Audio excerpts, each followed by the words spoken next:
एका गावात राधिका नावाची बाई राहत होती. राधिकाचा नवरा आणि राधिका बाजारात भाजीपाला विकून मिळालेल्या पैशात आपली उपजीविका भागवत असत.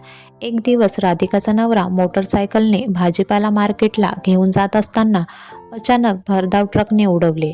राधिकाच्या नवऱ्याला जबर दुखापत झाली. मेंदूतून खूप रक्तस्राव झाला होता. तातडीने 3 ऑपरेशन करायला डॉक्टरांनी सांगितले होते. राधिका बिचारी पार हादरून गेली. तिला काहीच समजत नव्हते. राधिकाने त्यांच्या भावाला पैसे मागितले, पण भावांनी पैसे देण्यास नकार दिला. राधिकाजवळ जेवढी जमापुंजी होती ते सर्व जमा करून पहिले ऑपरेशन झाले होते. दुसऱ्या ऑपरेशनची चिंता राधिकाला लागली होती. राधिकाला तिच्या मैत्रिणीची आठवण झाली. तिने गोपिका नावाच्या मैत्रिणीकडे धाव घेतली. झाला प्रकार सांगितला.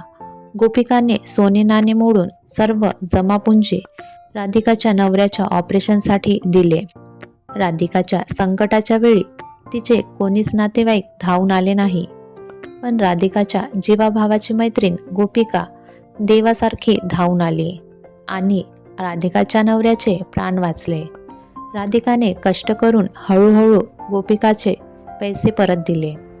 तात्पर्य: चांगला मित्र संकटकाळी धावून येतो. म्हणून मैत्री ही चांगल्या गुणांवरून टिकते. रक्ताच्या नात्यापेक्षा मानलेले नातं श्रेष्ठ.